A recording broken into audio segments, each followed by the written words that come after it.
qualified before God, you will be disqualified before the world. 31st week in ordinary time, 3rd of November, Wednesday reflection. My dear friends, it's going against the current if you want to journey with the Lord. So it's a difficult way, it's a narrow path. The Lord is inviting you to renounce everything if you want to follow Him. Normally in the world, if you gain something, if you own something, if you possess something, that's going to be the strength. But then when it comes to the strength of the Lord, you renounce something and you will have His strength. So we won't depend, if you depend on God, we won't depend on the things on the world. So it's very clear what He's asking. You rely on Him alone. You depend on Him alone. You will be connected to Him only. So it's a different journey. It's a different journey, completely a different journey. The word says, great crowd accompanied Jesus, and He turned and said to them, if anyone comes to me and does not hate his own father and mother and wife and children and brothers and sisters, yes, and even his own life, he cannot be my disciple. Remind the words, if you want to be a disciple, not a devotee. Devotee can love everyone the same. And devotee will have a place, whatever place in his life for God. And that should not be the first and the best. So you have to remember, you have to understand the word hate. It does not mean you hate your brother, hate your father, hate your mother, hate your wife. Hatred is something negative, isn't it? But then the Lord is saying you cannot have anyone in between you and me. So hating is a rudely sometimes take them away from your connection. So no one can poke their nose for your connection, because He has to be the first and the best place in your life. So hating is that. In Jewish culture, family is the most intimate and most immediate thing in their life, my dear friends. So when it comes to family, they are so family focused, family oriented. Hardly they went away from their family. They used to go with their family, even in their for occupation, even any work. So family was so closely related to a person. So family was their strength and security.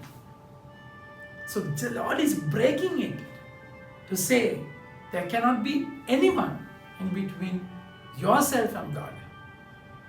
So that's if you want to be a disciple. Disciple is a person who is sent with a mission. So if you can have your own life and have God's blessing to have your own life. But then if you want to be a disciple, it's different. That's exactly why the first reading beautifully says, owe no one anything except to love each other. So loving does not depending. Loving does not expecting. Loving does not get attached to a person. No. Loving is different. That's agape. Self-giving love.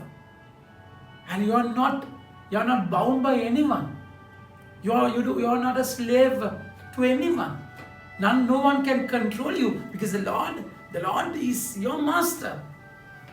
This is exactly why you are obliged to love only. That's exactly why the Lord is saying no one should come in between you and your God. So the moment someone comes in between, you become a slave to that person, slave to that thing. No, so He has to be the first and the best in your life. So that's why you're not accountable to anyone. You're accountable to God alone. Even what you do against your brother. That's exactly what David said. when he fell with Bathsheba and killed Uriah. And then what happened? He said, Lord, I sin against you.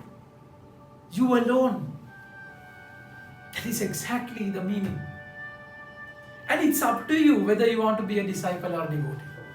That's exactly why the Lord is saying, whoever does not bear his own cross and come after me cannot be my disciple. So you think and decide. You have to just think and decide. What is it?